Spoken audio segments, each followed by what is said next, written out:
Ang pinakamalaking pagkakamali sa buhay ko. Huminto ang pag-ikot ng mundo ni Victoria. Ang bawat bulungan sa Grand Ballroom ng Valencia Hotel ay biglang naglaho. Pati ang marahang tugtog ng violin ay tila naputol sa ere.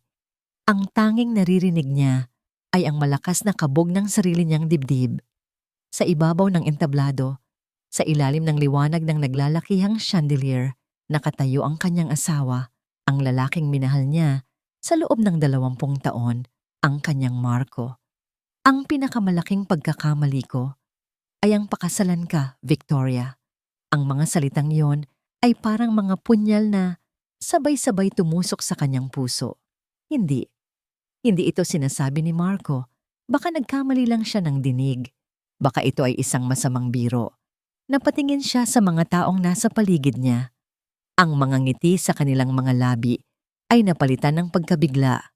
Ang kanilang mga mata na kanina lang ay puno ng paghanga, ngayon ay puno ng awa at pag-usisa. Lahat ay nakatingin sa kanya. Pinilit niyang ngumiti. Pinilit niyang isipin na bahagi ito ng isang sorpresa. Ngunit nang magtama ang kanilang mga mata ni Marco, alam niyang walang birong nagaganap. Ang mga mata nito ay malamig. Walang emosyon. Parang mga matang hindi siya kailanman nakilala. Hindi siya kailanman minahal. For 20 years, pagpapatuloy ni Marco, ang kanyang boses ay umalingaw-ngaw sa buong silid. I lived a lie. Pinalabas kong masaya ako. Pinalabas kong kontento ako. Isang hakbang ang ginawa ni Marco patagilid. At mula sa likod ng entablado, lumabas ang isang babae. Isang babaeng nakasuot ng isang pulang bestida na tila nagliliyab. Maganda. Bata. At sa paraan ng kanyang pangiti, alam ni Victoria na siya ang dahilan ng lahat.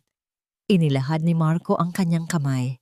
And now, I want to correct my mistake. I want to introduce to all of you the real reason for my success, the true love of my life, Katrina Romero. Ang pangalan ay parang kidlat na tumama kay Victoria. Katrina. Ang bago nilang marketing executive. Ang babaeng madalas ikwento ni Marco na sobrang galing daw sa trabaho. Hindi niya namalayan ang pag-init ng kanyang mga mata. Hindi niya namalayan ang panginginig ng kanyang mga kamay na nakakapit sa maliit niyang clutch bag. Lumakad si Katrina papalapit kay Marco. Ang mga takong ng sapatos nito ay tumutunog sa sahig na gawa sa marmol. Bawat hakbang ay tila isang pagyurak sa puso ni Victoria. Kinuha nito ang kamay ni Marco at itinaas na parang isang tropeo. Hinalikan ni Marco si Katrina sa labi. Sa harap ng daan-daang tao, sa harap niya, isang malakas na sampal ang naramdaman ni Victoria kahit walang kamay na dumapos sa kanyang pisngi. Ang kahihiyan, ang sakit, para siyang hinuhubaran sa harap ng lahat. Ang 20 taon ng kanyang buhay, ng kanyang pagsasakripisyo, ng kanyang pagmamahal, lahat ay binura sa loob lamang ng ilang segundo. Hindi na niya kaya. Tumalikod si Victoria. Nagsimula siya ng maglakad, hindi alam kung saan pupunta. Ang tanging gusto niya ay makalayo. Makalayo sa mga mapanghusgang mata. Makalayo sa sakit. Narinig niya ang boses ni Marco. At para sa'yo, Victoria, aalis ka sa gabing ito na walang-wala. Dahil kahit kailan, hindi ka naman talaga naging isang Valencia. 2 security guard ang humarang sa kanyang daraanan. Malalaki ang kanilang katawan at seryoso ang kanilang mga mukha. Ma'am, sumama po kayo sa amin, sabi ng isa. Ang boses ay walang anumang awa. Hinawakan nila siya sa magkabilang braso, hindi mahigpit, pero sapat na para maramdaman niyang wala siyang magagawa. Dinala nila siya palabas ng ballroom sa gitna ng mga nagbubulungang bisita. Wala siyang nagawa kundi magpatangay. Ang kanyang mamahaling gown na isinuot niya para sa gabing ito ay tila naging isang kasuotan ng kahihiyan. Dinala nila siya palabas ng mansyon.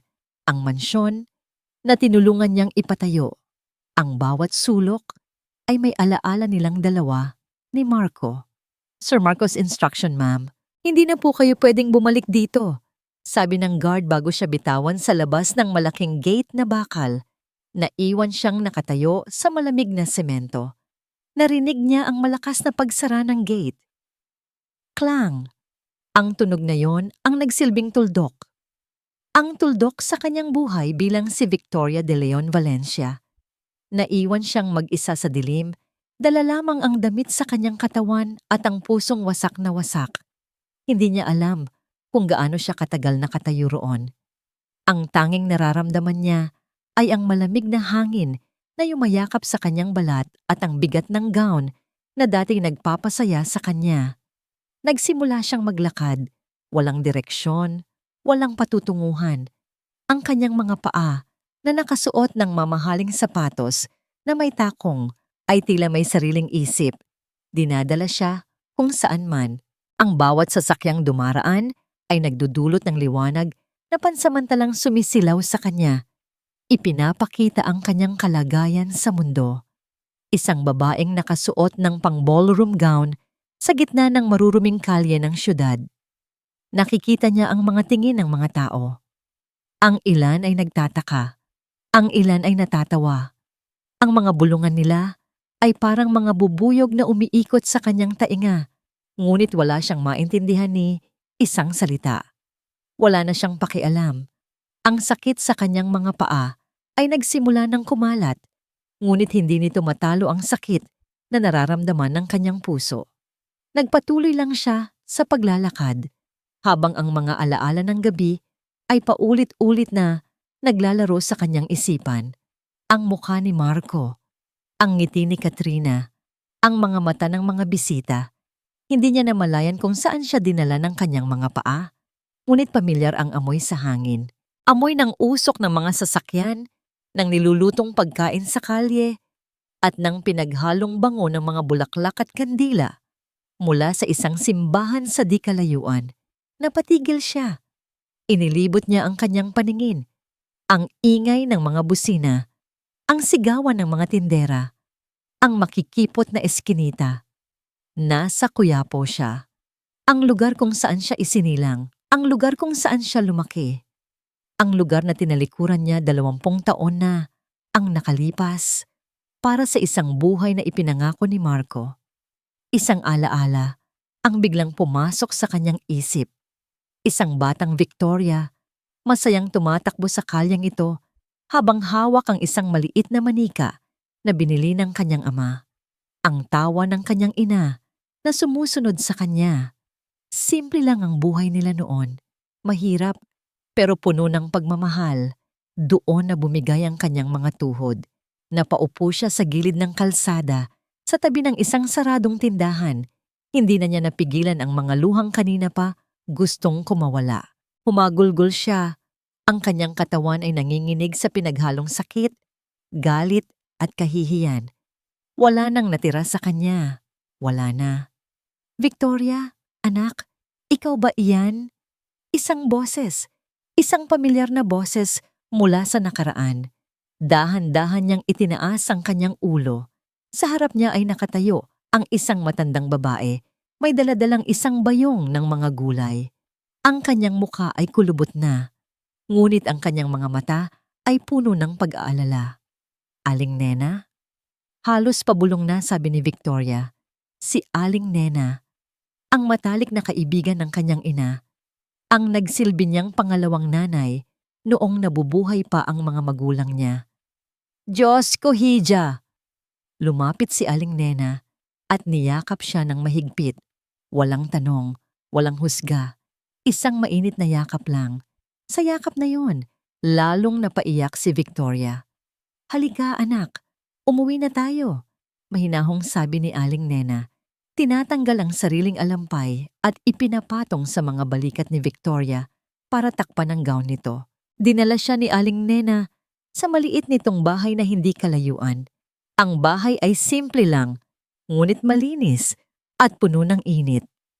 Pinaupo siya nito sa isang lumang silyang yantok at binigyan ng isang basong tubig. Magpalit ka muna, Hija, sabi nito. Inaabutan siya ng isang lumang duster. Alam kong marami kang pinagdadaanan, pero ang mahalaga, ligtas ka. Matapos magpalit, Umupo si Victoria sa tabi ng matanda. Tahimik lang sila ng ilang sandali. Tila alam ni Aling Nena na kailangan ni Victoria ng katahimikan.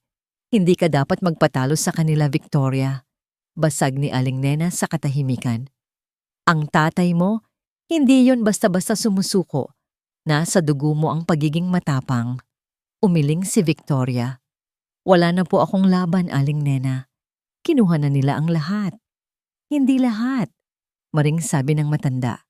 Tumayo ito at lumapit sa isang lumang baol sa sulok. May kinuha ito mula sa loob. Isang luma at lukot-lukot na calling card. Inabot ito ni Aling Nena kay Victoria. Rafael Reyes, private investigator. Sino po siya? Tanong ni Victoria. Ang kanyang boses ay paos pa rin sa pag-iyak. Tinitigan siya ni Aling Nena ng diretso sa mata. Ang kanyang tingin ay puno ng kahulugan. Ito ang inaanak ng kaibigan ng tatay mo. Utang niya ang buhay niya sa ama mo. Siya ang makakatulong sa'yo. Ang amoy ng lumang papel at malamig na kape ang bumubuo sa hangin sa loob ng maliit na opisina ni Rafael Reyes. Ito ang kanyang mundo. Isang mundong binubuo ng mga folder na puno ng sikreto ng ibang tao. Isang lamesang gawa sa bakal na laging magulo. At isang bintanang hindi na halos masinagan ng araw dahil sa dumi. Dito siya kumikilos. Sa dilim, sa mga anino, ang mahinang ugong ng electric fan ang tanging kasama niya sa kalagitnaan ng gabi. Binubuklat niya ang isang folder. Sinusuri ang mga litratong kuha sa malayo. Isa itong kaso ng isang asawang nagtataksil. Simple. Walang komplikasyon. Pera lang ang katapat. Biglang tumunog ang kanyang cellphone. Isang hindi rehistradong numero. Sinagot niya ito ng walang gana. Ang kanyang boses ay patag at walang emosyon. Reyes. Isang nanginginig na boses ng babae ang sumagot mula sa kabilang linya. Hello? Si Mr. Rafael Reyes po ba ito? Speaking, anong kailangan mo? Diretsong tanong niya. Ang kanyang mga mata ay nakatuon pa rin sa mga litrato sa kanyang mesa. Isa na namang problemang kailangan niyang ayusin. Ako po si Victoria De Leon. Sa pagkarinig ng pangalang iyon, biglang natigilan si Rafael De Leon. Para siyang kinuryente, binitawan niya ang mga litratong hawak at napaayos ng upo. Ang pangalang iyon ay may bigat, may kasaysayan, may isang utang na loob na ipinamana sa kanya ng kanyang ama. Isang mabilis na alaala ang dumaan sa kanyang isip. Ang kanyang ama, nakahiga sa banig ng karamdaman, nanghihina. Rafael, anak, tandaan mo ang pangalang De Leon. Malaki ang utang na loob natin sa kanila. Kung dumating ang araw na kailanganin nila ang tulong mo, huwag kang mag-atubili. Saan tayo pwedeng magkita? Tanong ni Rafael. Ang kanyang boses ay biglang nagbago.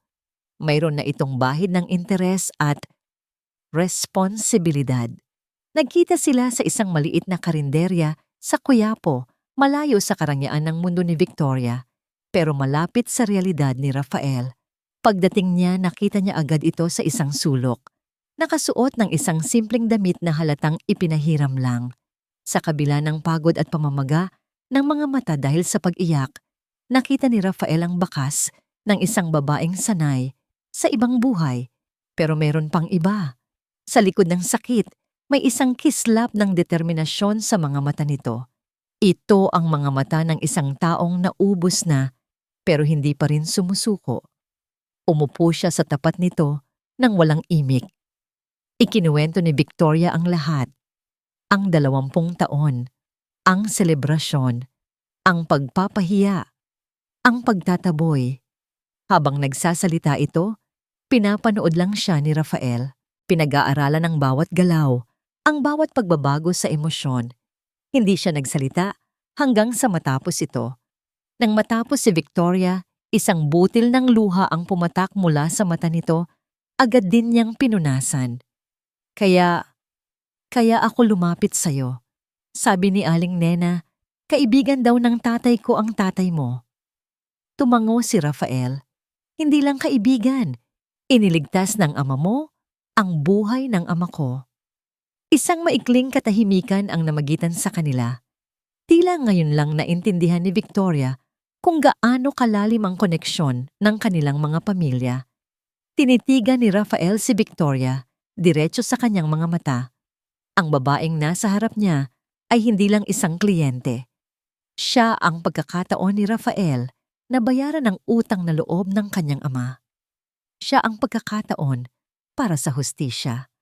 Tutulungan kita, sabi ni Rafael. Ang kanyang boses ay matatag at puno ng kasiguraduhan. Hahanapin natin ang hustisya para sa iyo at sa tatay mo. Kinabukasan, sa isang maliit na coffee shop na amoy luma at bagong giling na kape, inilahad ni Rafael ang kanyang plano. Ang unang hakbang, sabi niya habang naglalagay ng 2 kutsarang asukal sa kanyang kape, ay alamin kung ano ang mayroon tayo. Kailangan nating balikan ang lahat ng posibleng naiwan ng mga magulang mo. Anumang dokumento, sulat o kahit na maliit na papel. Tumango si Victoria. Ang bahay namin sa Quiapo, matagal na itong nakasara simula nang mawala sila. Ang pagsasabi noon ay nagdulot ng kaunting kirot sa kanyang dibdib. Ang bahay na yon, ang huling piraso ng kanyang nakaraan. Okay, doon tayo magsisimula, sabi ni Rafael. Ang kanyang mga mata ay seryoso. Kailangan nating mag-ingat. Kung totoo ang hinala ko, posibleng may nagmamanman na sayo. Sa sinabi niyang yon, napalunok si Victoria. Ang laban na ito ay hindi lang pala sa korte. Pagdating nila sa tapat ng dati nilang bahay, isang alon ng mga alaala ang sumalubong kay Victoria. Ang pintura ng pader ay bakbak na. Ang maliit na hardin kung saan nagtatanim ng gulay ang kanyang ina ay tinubuan na ng matataas na damo. Ang bintana ng kanyang dating kwarto ay sarado at puno ng alikabok. Binuksan ni Rafael ang kinakalawang na gati. Ang tunog nito ay tila isang pagdaing mula sa nakaraan. Pagpasok sa loob, isang makapal na alikabok ang sumalubong sa kanila. Ang mga muebles ay nababalutan ng puting kumot, tila mga multo na natutulog. Ang sinag ng araw na tumatagos sa maruming bintana ay nagbibigay liwanag sa mga alikabok na lumilipad sa hangin. Nagsimula sila sa paghahanap. Binuksan nila ang mga lumang aparador, ang mga baul, at mga kahon na puno ng mga lumang gamit. Bawat bagay na makita ni Victoria ay nagbabalik ng isang alaala. Isang lumang litrato nila ng kanyang ama, isang paboritong libro ng kanyang ina. Wala tayong makita, sabi ni Victoria pagkatapos ng halos 2 oras, ang kanyang boses ay puno ng pagod at kaunting pagkabigo. Minsan, ang mga pinakamahalagang bagay ay nakatago sa lugar na hindi mo inaasahan. Sagot ni Rafael. Ang kanyang mga mata ay patuloy na naglilibot sa paligid.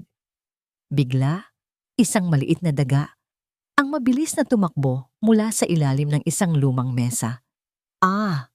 Napasigaw si Victoria at bigla siyang napaatras.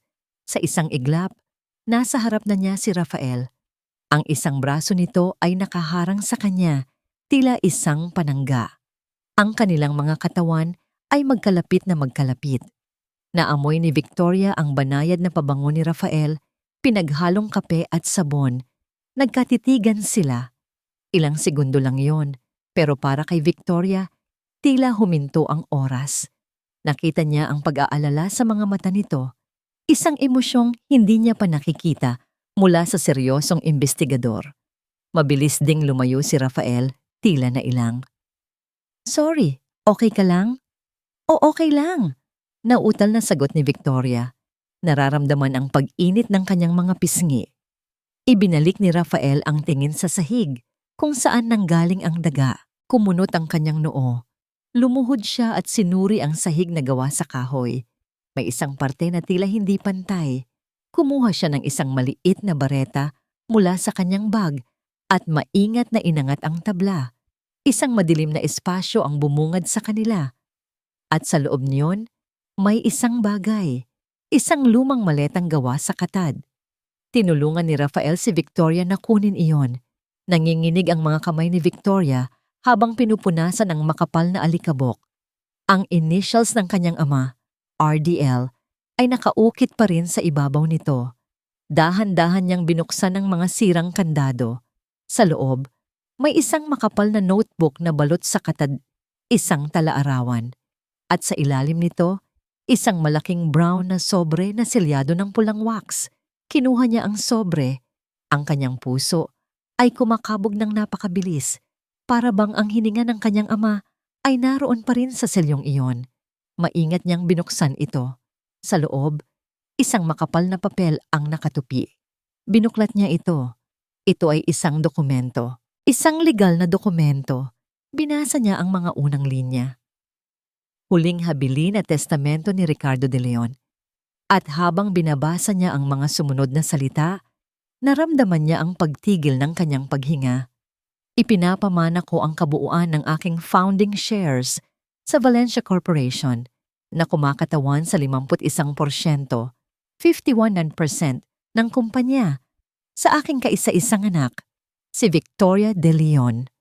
Ang sikat ng araw ay tumatagos sa malalaking salaming bintana ng dining hall ng mansyon ng mga Valencia, ngunit walang init na maibigay ito sa malamig na paligid. Nakatayo sa tabi ng hapagkainan si Marco, hindi mapakali. Ang kanyang mamahaling silk robe ay tila hindi sapat para pigilan ang ginaw na gumagapang sa kanyang kalamnan. Sa kabisera, ang kanyang ina, si Doña Esmeralda, ay kalmadong umiinom ng kape habang binabasa ang business section ng dyaryo. Tila walang anumang problema sa mundo. Hindi ka ba kinakabahan? Hindi na natiis na tanong ni Marco. Ibinaba ni Doña Esmeralda ang dyaryo at tiningnan siya sa ibabaw ng kanyang salamin. Ang mga mata nito ay kasing talim ng yelo. Kinakabahan. Saan, Marco? Sa isang sulat mula sa isang abogadong galing sa kung saang kanto lang. Pero hawak niya ang testamento, ma. Paano kung ano? Putol ng matanda. Na ang isang pirasong papel ay kayang magpabagsak sa lahat ng pinaghirapan natin? Huwag kang maging tanga, Marco. Basura lang yan. Bago pa man makasagot si Marco, isang malakas na tunog ng takong ang narinig nila papalapit. Pumasok si Katrina sa dining hall, suot ang isang damit na mas bagay sa isang party kaysa sa isang almusal. "Good morning, baby!" Bati nito, sabay halik sa pisngi ni Marco. "Anong plano natin ngayon? Shopping? O baka gusto mong bisitahin yung bagong resort sa Batangas?" Napatingin si Katrina kay Doña Esmeralda at ngumiti ng pilit. "Good morning po, ma'am." Isang tipid na tanggol lang ang isinagot ni Doña Esmeralda bago ibinalik ang tingin sa dyaryo. Malinaw na hindi nito gusto ang presensya ng dalaga. "Katrina, may pinag-uusapan kaming importante," sabi ni Marco. Ang kanyang boses ay may bahid ng pagkayamot. "Importante? Mas importante pa kaysa sa akin?" Nagtatampong sabi ni Katrina. "Marco naman, ano bang problema? Simula pa lang kahapon, para kang balisa. Relax ka lang. Panalo na tayo, di ba? Wala na si Victoria." Ang pagbanggit sa pangalan ni Victoria ay nagdulot ng isang bagay sa dibdib ni Marco. Isang bagay na hindi niya masabi kung ano. Guilt? O takot?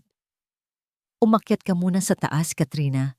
Mag-uusap lang kami ng mama," mariing sabi ni Marco.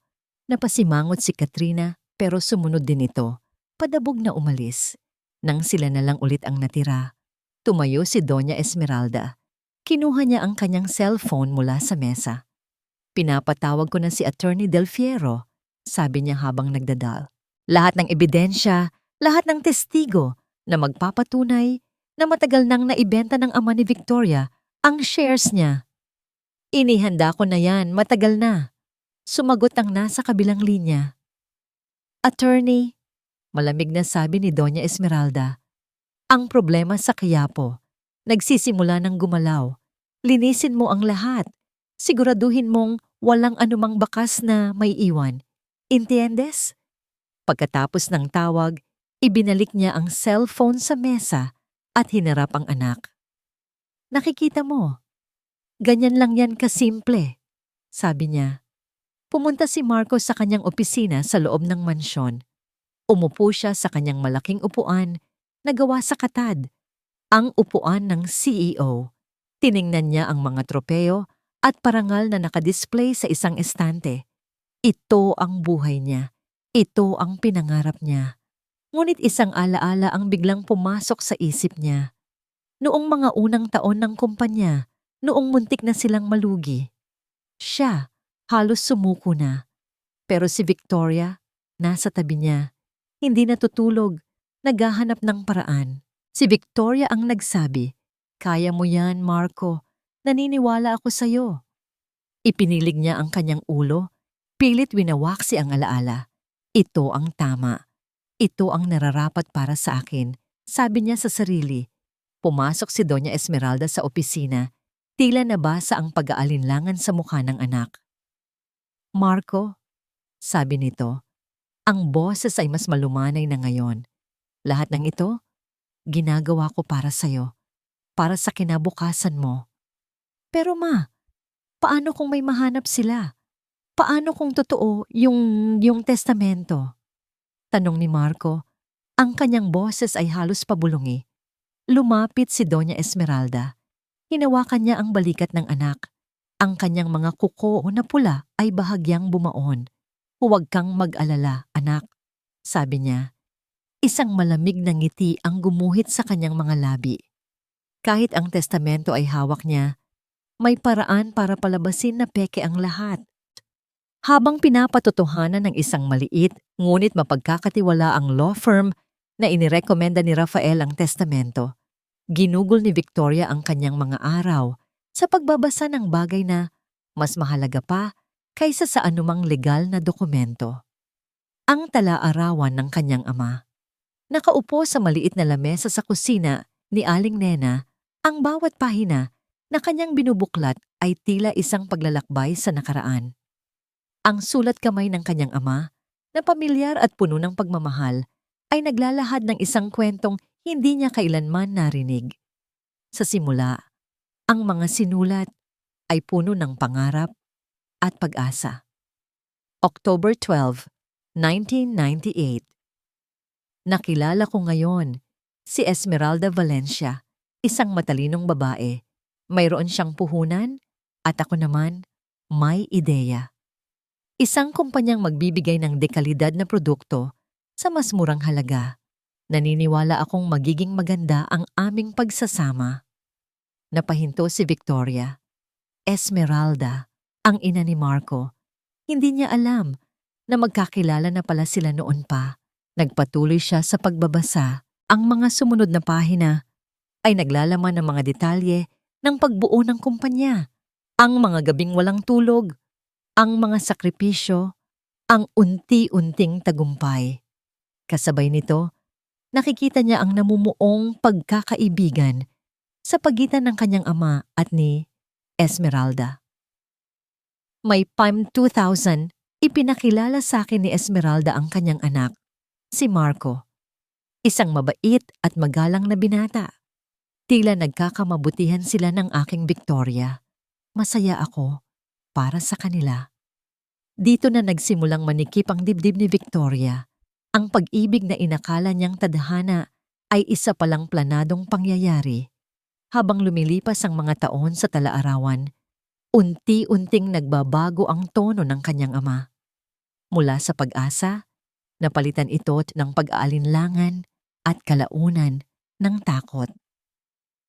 November 22, 2004. May mga dokumentong ipinapapirmahan sa akin si Esmeralda. Mga technicalities lang daw para sa expansion. Ngunit nang sinabi kong ipapasuri ko muna sa aking abogado, tila nag-iba ang timpla niya. May mali. May nararamdaman akong mali. Sa pahinang yon, may nabanggit na pangalan. Isang pangalang pamilyar. Kailangan kong makausap si Attorney Reyes. Siya lang ang pinagkakatiwalaan ko. Napasinghap si Victoria. Ang ama ni Rafael. Ang mga huling pahina ng tala-arawan ay puno ng sakit at pagsisisi. January 16, 2005. Nilinlang nila ako, si Esmeralda, si Marco. Ginamit nila ang pagmamahal ng anak ko para makuha ang tiwala ko. Sunod-sunod na kaso ang isinampal laban sa akin. Pati si Attorney Reyes ay idinadamay nila. Nawawalan na ako ng pag-asa. Ang kumpanyang binuo ko mula sa dugo at pawis, unti-unti nang kinukuha sa akin. At ang pinakahuling sinulat, February 3, 2005. Nagkasakit ako, hindi dahil sa pagod, kundi dahil sa bigat ng dibdib. Victoria, anak, patawarin mo ako. Ipinagkatiwala kita sa mga taong ahas. Itinago ko ang tunay na testamento at ang tala-arawang ito sa ilalim ng ating sahig. Balang araw, sana mahanap mo ito. Balang araw, sana makuha mo ang hustisya. Mahal na mahal kita. Tumulo ang mga luha ni Victoria, pumapatak sa lumang papel ng tala-arawan. Ang sakit ay mas matindi pa kaysa noong gabing ipinahiya siya ni Marco. Hindi lang pala ang pag-ibig niya ang ninakaw. Ninakaw din nila ang pangarap ng kanyang ama, ang kanyang buhay. Dumating si Rafael, dala ang balitang tunay at legal, ang testamentong hawak nila. Ngunit nakita niya ang itsura ni Victoria. Anong nangyari? Nag-aalalang tanong niya. Ipinakita ni Victoria ang tala-arawan. Itinuro niya ang pangalan ng ama ni Rafael. Kinuha ito ni Rafael at binasa. Ang kanyang mukha, na laging kalmado, ay nagpakita ng galit. Ngayon, naiintindihan na niya ang pagkamatay ng kanyang ama dahil sa atake sa puso matapos matalo sa isang malaking kaso. Lahat ay konektado. Hindi lang ito laban para sa iyo, Victoria, sabi ni Rafael. Ang kanyang boses ay may kakaibang bigat. Laban din ito para sa kanila. Kinuha ni Rafael ang kanyang cellphone at tiningnan ang isang lumang litrato na nakasave doon. Isang litrato ng isang lumang file.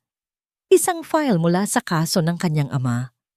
May isang nota na nakasulat sa gilid nito. Sulat kamay ng kanyang tatay. Esmeralda's weakness. The Katrina Protocol. Ano yan? Tanong ni Victoria. Umiling si Rafael. Hindi ko pa alam, pero pakiramdam ko, ito ang susi sa lahat. Alam ni Rafael na simula pa lang ito. Sa mundo niya, kapag nakahanap ka ng isang bagay na ayaw mapahanap ng mga makapangyarihan, dalawa lang ang pagpipilian mo. Itago ito o maghanda sa gulo. At sa sitwasyong ito, hindi opsyon ang pagtatago. Sigurado ka bang kailangan nating gawin to? Tanong ni Victoria habang naglalakad sila sa isang makipot na eskinita sa Maynila. Mahigpit ang hawak nito sa lumang maleta na naglalaman ng tala-arawan at testamento. Kailangan nating makausap ang dating notaryo publiko na pumirma sa testamento ng tatay mo. Sagot ni Rafael. Ang kanyang mga mata ay hindi tumitigil sa pag-ikot. Sinusuri ang bawat sulok, bawat taong dumaraan. Kailangan natin ng statement niya bago pa siya unahan ng mga Valencia. Isang pakiramdam ng pagkabalisa ang gumapang sa batok ni Rafael. Pakiramdam niya ay may mga matang nakasunod sa kanila. Hindi ito paranoia. Ito ay instinct. Isang instinct na nabuo sa maraming taon ng paghabol sa mga anino. Dito tayo. Mas mabilis. Sabi niya. Biglang hinila si Victoria sa isang mas makipot pang daanan. Isang shortcut na alam niya. At doon niya nakumpirma ang kanyang hinala. Dalawang lalaki. Parehong malaki ang katawan, parehong nakasuot ng itim na jacket sa kabila ng init ng panahon. Mabilis ang kanilang mga hakbang, humahabol sa kanila. Humarang sila sa kanilang daraanan. Miss, sandali lang, sabi ng isa. Isang peke at mapanganib na ngiti ang nasa labi. Mukhang mabigat yang dala mo. Tulungan ka na namin. Automatikong humakbang si Rafael sa harap ni Victoria. Ang kanyang katawan ay naging isang pader sa pagitan nito at ng panganib. Umalis na kayo kung ayaw niyong masaktan. Nagtawanan ang dalawang lalaki. Wow, matapang ka pre. Ang isa ay mabilis na sumugod. Umilag si Rafael, sabay bigay ng isang malakas na siko sa tagiliran nito. Napahiyaw sa sakit ang lalaki. Ang pangalawa ay bumunot ng isang maliit na patalim. Rafael, mag-ingat ka. Sigaw ni Victoria. Ang takot ay malinaw sa kanyang boses. Hindi inalis ni Rafael ang kanyang tingin sa kalaban. Nang sumugod ito, mabilis niyang hinawakan ang kamay nitong may hawak na patalim. Ipinilipit ito at sinipa ang tuhod nito. Bumagsak ang lalaki sa semento, kasabay ng pagkalansing ng patalim. Ang unang lalaki ay muling sumubok-sumugod, ngunit isang malakas na suntok sa panga mula kay Rafael ang nagpatumba rito. Nang makitang may mga tao nang naglalabasan mula sa mga kalapit na bahay dahil sa ingay, mabilis na tumakas ang dalawang lalaking sugatan. Hingal na hinarap ni Rafael si Victoria. Ang kanyang puso ay malakas na kumakabog, hindi dahil sa pagod, kundi dahil sa adrenaline at pag-aalala. Okay ka lang? Nasaktan ka ba? Tanong niya. Hinawakan ito sa balikat at sinuri kung may galos. O okay lang ako. Nanginginig na sagot ni Victoria. Ikaw, may dugo ang kamay mo. Napatingin si Rafael sa kanyang kanang kamao. May maliit na hiwa doon. Marahil ay mula sa pag-agaw niya sa patalim. Isang maliit na sugat lang. Wala to, sabi niya. Ngunit bago pa siya makakilos, kinuha na ni Victoria ang kanyang kamay. Mula sa maliit nitong bag, kumuha si Victoria ng isang panyo at isang maliit na bote ng alkohol. Sa gitna ng maruming eskinita, sa gitna ng takot at kaguluhan, dahan-dahan niyang nilinis ang sugat ni Rafael. Ang kanyang paghawak ay magaan at maingat. Napatitig si Rafael sa kanya, ang babaeng nasa harap niya, na ilang araw lang ang nakalipas ay umiiyak at nawawalan ng pag-asa, ay nagpapakita ngayon ng tapang at pag-aalala para sa kanya. Sa sandaling iyon, hindi niya nakita si Victoria de Leon Valencia, ang heredera. Nakita niya si Victoria, isang babaeng may busilak na puso na dumaan sa matinding pagsubok. Naramdaman ni Victoria ang kanyang pagtitig. Nag-angat siya ng tingin at nagtama ang kanilang mga mata. Sa pagkakataong yon, walang imbestigador at kliyente. Tanging 2 taong nag-aalala para sa isa't isa. Salamat! Halos pabulong na sabi ni Rafael. Binitawan ni Victoria ang kanyang kamay. Tila nahiya sa kanilang kalapitan. Itinago niya ang panyo at alkohol. Kailangan na nating umalis dito, sabi ni Rafael. Binabawi ang kanyang propesyonal na tindig. Dinala niya si Victoria sa isang ligtas na lugar. Isang maliit na apartment na pag-aari niya na halos hindi niya ginagamit. Dito ka muna magpalipas ng gabi. Mas ligtas ka dito kaysa sa bahay ni Aling Nena. Utos niya. Tumango si Victoria, hindi pa rin makapagsalita. Habang naghahanda ng first aid kit si Rafael para gamutin ng maayos ang kanyang sugat, tumunog ang kanyang cellphone. Isang tawag mula sa isang police contact. Lumayo siya ng kaunti para sagutin ito. Race, nakuha na namin yung isa sa mga lalaking tumakbo sa eskinita kanina. Sabi ng pulis sa kabilang linya. Medyo matigas ang dila, pero pagkatapos ng kaunting pag-uusap, kumanta rin. Anong sinabi? Tanong ni Rafael. Ang utos daw ay takutin lang kayo at kunin ang maleta. Hindi direkta galing sa mga Valencia. Isang babae raw ang nag-utos. Ang pangalan? Katrina. Katrina Romero. Napatingin si Rafael kay Victoria na nakaupo sa isang lumang sofa, yakap-yakap ang sarili. Katrina, ang pangalan sa luma niyang file, ang pangalan ng kabit ni Marco, ang pangalan ng taong nag-utos na saktan sila. Napahigpit ang hawak ni Rafael sa kanyang cellphone. Ngayon, nagsisimula ng maging malinaw ang lahat. Lumipas ang ilang linggo na puno ng paghahanda. Sa tulong ng testimonya ng notaryo publiko na kanilang natagpuan at ng orihinal na testamento, naghain ang abogado ni Victoria ng formal na kaso para bawiin ang kanyang mana. Ang balita ay kumalat na parang apoy sa mundo ng negosyo. Lumilikha ng maliliit na bitak sa imahe ng Valencia Corporation. Para kay Victoria, bawat araw ay isang maliit na tagumpay. Ang takot na dati bumabalot sa kanya ay unti-unting napapalitan ng pag-asa. Sa bawat pag-uusap nila ni Rafael, sa bawat ebidensyang kanilang nakakalap, lalo siyang tumitibay. Ngunit sa mundo ng mga mayayaman at makapangyarihan, ang pag-asa ay isang marupok na bagay. Isang hapon, habang nasa opisina ng kanyang abogado, si Attorney Santos, isang tawag ang dumating. Ito ay mula sa kampo ng mga Valencia. Isang alok para sa isang preliminary hearing para tingnan kung may sapat na basehan ang kaso. Ito na yon, sabi ni Attorney Santos. Ang kanyang boses ay may kumpiyansa. Kapag nakita ng judge ang testamento at narinig ang notaryo, malalaman nilang seryoso tayo. Mapipilitan silang makipag-areglo. Ngunit sa araw ng hearing, isang bagay na hindi nila inaasahan ang nangyari.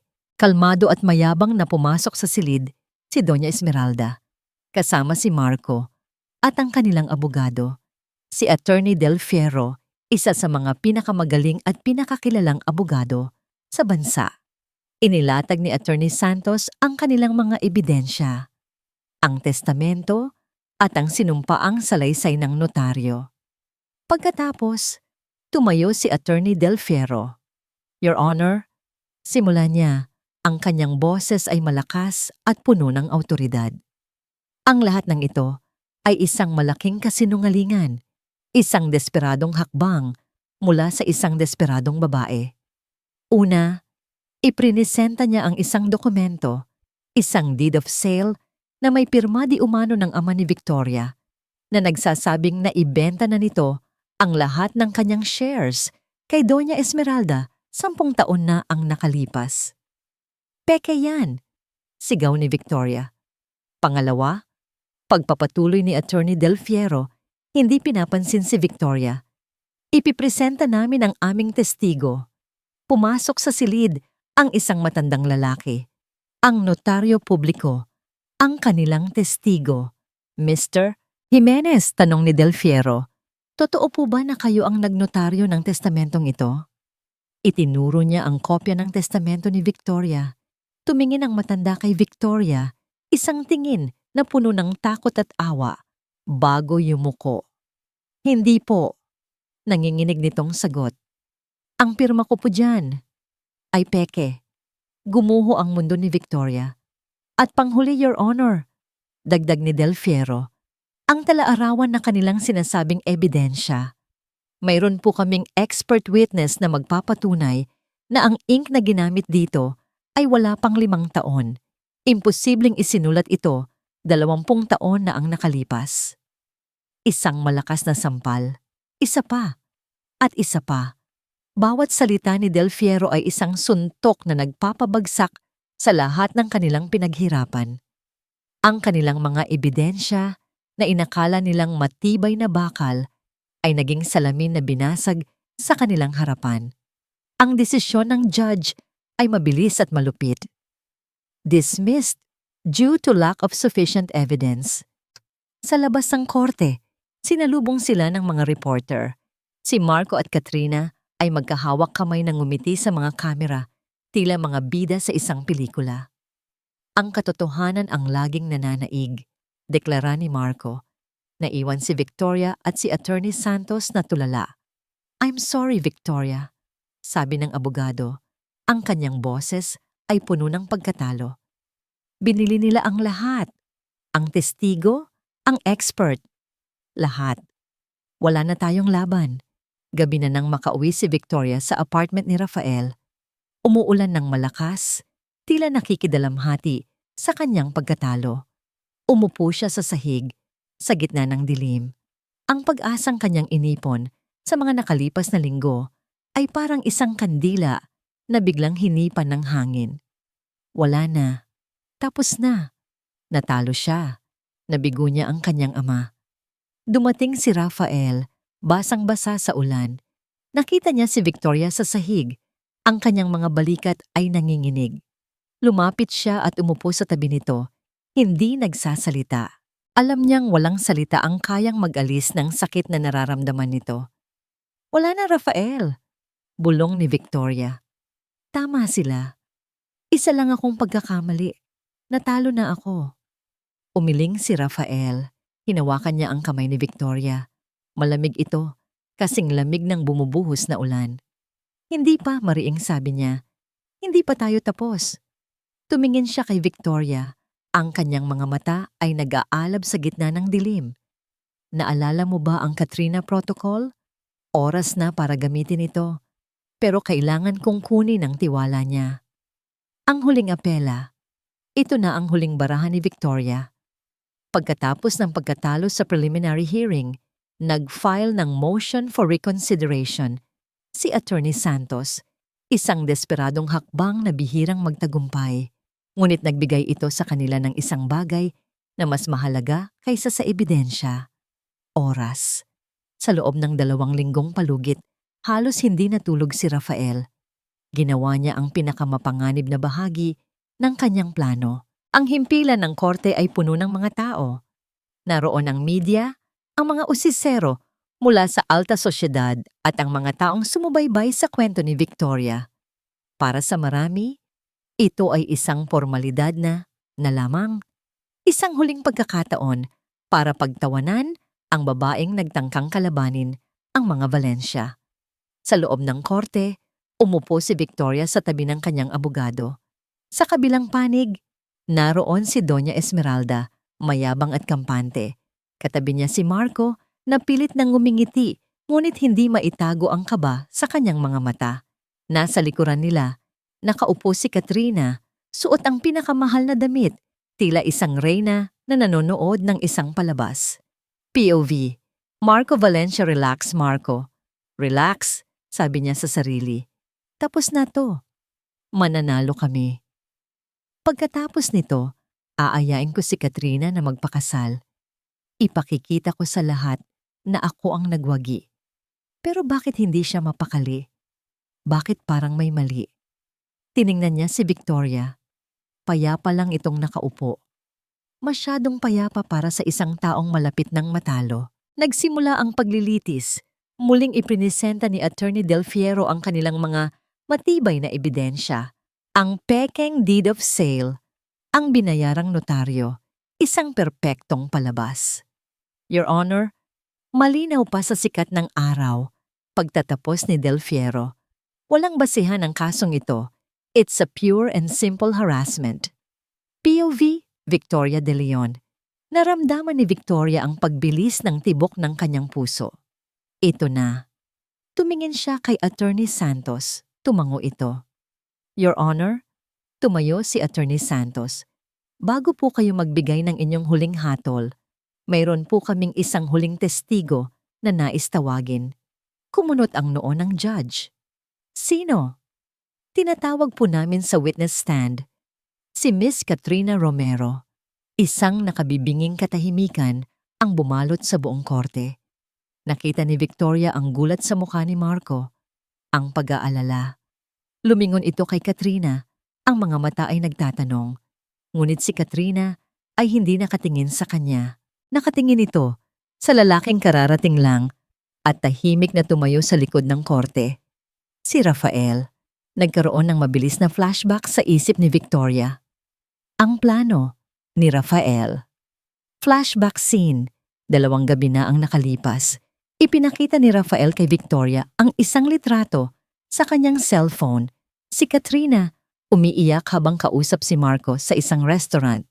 Ayon sa source ko, sabi ni Rafael, nalaman ni Katrina na hindi siya isasama ni Marco sa board of directors.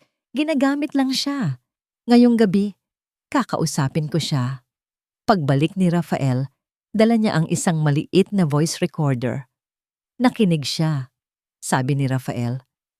Dahil alam niyang pagkatapos ng kasong ito, itatapon na rin siya ng mga Valencia. Ipinakita ko sa kanya ang ebidensya na may iba pang babae si Marco. Ipinakita ko sa kanya na pareho lang sila ni Victoria na biktima. Tumayo si Katrina. Ang bawat hakbang niya papunta sa witness stand ay mabigat. Bawat tunog ng kanyang takong ay parang martilyo sa dibdib ni Marco. Miss Romero, simula ni Attorney Santos. Totoo po ba na meron kayong relasyon kay Mr. Marco Valencia? Oo, mahinang sagot ni Katrina. At sa panahon ng inyong relasyon, meron po ba kayong narinig o nalaman tungkol sa kaso ni Mrs. Victoria de Leon? Marco, sigaw ni Doña Esmeralda. Ngunit pinatahimik siya ng judge. Tumingin si Katrina kay Marco. May luha sa kanyang mga mata. Isang luha ng galit. Oo, sabi niya, mas malakas na ngayon. Lahat. Narinig ko lahat. Kung paano nila pinlano ang pagpapahiya kay Victoria, kung paano nila binayaran ang mga testigo. Lahat. May ebidensya ka ba? Dito na kinuha ni Katrina ang kanyang cellphone. Isang audio file ang ibinigay niya sa korte. I-play ninyo. Utos ng judge. Ang boses ni Doña Esmeralda ang unang umalingaw-ngaw sa courtroom mula sa isang recording. Ang tangang babaeng yon. Akala niya ba mananalo siya sa atin? Ang testamento? Isang pirasong papel lang yan. Kahit ang notaryo, nabili na natin. Walang makakapigil sa atin, Marco. Sumunod ang boses ni Marco. Oo ma, ako nang bahala kay Katrina. Kapag natapos na to, bibigyan ko lang siya ng konting pera at papalayasin na. Tapos, atin na ang lahat. Lahat ng pinaghirapan ng tatay ni Victoria. Sa wakas, magiging atin na. Katahimikan, parang isang bomba na sumabog sa loob ng korte. Ang mukha ni Doña Esmeralda ay namutla. Si Marco, hindi makapaniwala, nakatingin kay Katrina na parang isang multo. Sinungaling, sigaw ni Marco. Binayaran niyo siya. Ngunit huli na ang lahat. Ang ebidensya ay malinaw. Ang katotohanan ay lumabas na. Tumingin si Victoria sa kanyang mga kalaban. Nakita niya ang kanilang pagbagsak. Walang saya, walang paghihiganti. Tanging isang pakiramdam ng kapayapaan. Huminga siya nang malalim habang tinitingnan ang judge na nahawak na ang kanyang martilyo. Ang hatol ng korte ay... Ang pagpukpok ng martilyo ng judge ay tila isang ugong na narinig sa buong bansa. Guilty. Hinatulang may sala si Doña Esmeralda at Marco Valencia sa mga kasong perjury, falsification of public documents, at estafa. Ang balita ng kanilang pagbagsak ay mas mabilis pang kumalat kaysa sa balita ng pagpapahiya kay Victoria. Ang mga business news channels, ang mga dyaryo, ang social media, lahat ay puno ng kwento ng De Leon Valencia scandal. Hindi pinanood ni Victoria ang pag-aresto sa kanila. Hindi niya kailangang makita ang kanilang pagkatalo. Ang mahalaga sa kanya ay nakuha niya ang hustisya. Kinabukasan, isang payapang umaga, pumunta si Victoria sa sementeryo. Dala ang isang pumpon ng puting bulaklak. Lumapit siya sa puntod ng kanyang mga magulang. Hinaplos niya ang malamig na marmol kung saan nakaukit ang pangalan nila. Ma. Pa. Bulong niya. Ang kanyang boses ay nanginginig sa emosyon. Nagtagumpay po tayo. Umupo siya sa damuhan. Sorry po kung natagalan. Sorry po kung hinayaan kong saktan nila ako. Pero tapos na po ang lahat. Nakuha na po natin ang hustisya para sa inyo pa. Malinis na po ulit ang pangalan ninyo. Walang luhang pumatak. Tanging isang pakiramdam ng kapayapaan ang bumalot sa kanya. Tila gumaan ang isang mabigat na pasanin na matagal na niyang dinadala sa kanyang dibdib. Habang nakatingin siya sa mga pangalan sa lapida, naramdaman niya ang nangiti ng kanyang mga magulang mula sa langit. Pag-alis niya sa sementeryo, naghihintay sa labas si Rafael, nakasandal sa kanyang sasakyan. Hindi ito nagsalita. Binigyan lang siya ng isang maliit na ngiti. Naglakad-lakad sila sa isang parke sa tabi ng ilog. Ang hangin ay sariwa, at ang tunog ng agos ng tubig ay nakakakalma. Anong plano mo ngayon? Tanong ni Rafael. Binasag ang katahimikan. Nagkibit balikat si Victoria. Hindi ko alam. Maraming trabaho sa kumpanya. Kailangan ko itong ayusin. Tumingin siya kay Rafael. Paano na ikaw? Tapos na ang trabaho mo. Huminto si Rafael sa paglalakad at humarap sa kanya. Hindi pa. Bakit? May kaso pa ba? Nag-aalalang tanong ni Victoria. Umiling si Rafael. Ang kaso ng ama ko. Nasolusyonan na rin kasabay ng kaso mo. Pero ang totoong dahilan kung bakit ako nandito, hindi pa tapos. Tinitigan niya si Victoria. Ang kanyang mga mata ay puno ng emosyon na matagal na niyang itinatago sa likod ng kanyang seryosong mukha. Noong una, tinulungan kita dahil sa utang na loob. Pagkatapos, tinulungan kita dahil gusto kong mabigyan ng hustisya ang tatay ko. Pag-amin niya. Pero habang tumatagal, Victoria, habang nakikita kita kung paano ka lumaban, kung paano ka tumayo sa kabila ng lahat, nagbago ang lahat. Huminga siya ng malalim. Ang pagtulong sa'yo, ang tumulong din sa akin na maghilom. At hindi ko namalayan, nahulog na pala ako sa'yo. Natigilan si Victoria. Ang kanyang puso, na akala niya ay manhid na sa pag-ibig, ay biglang tumibok ng malakas. Ang lalaking ito, ang lalaking sumalo sa kanya noong siya'y bumagsak, ang lalaking naniwala sa kanya noong wala nang naniniwala. Isang ngiti ang dahan-dahang gumuhit sa kanyang mga labi. Isang tunay na ngiti mula sa puso na ngayon lang ulit lumabas pagkatapos ng napakatagal na panahon. Hindi niya kailangang sumagot. Ang kanyang mga mata na puno ng pasasalamat at bagong pag-asa ang nagsabi ng lahat. Kailan tayo magsisimula? Tanong niya. Isang tanong na hindi lang tungkol sa kanilang dalawa, kundi tungkol sa isang bagong buhay na naghihintay. Ngumiti rin si Rafael. Isang ngiti na sa wakas ay umabot sa kanyang mga mata. Ngayon, sagot niya, magsisimula tayo ngayon.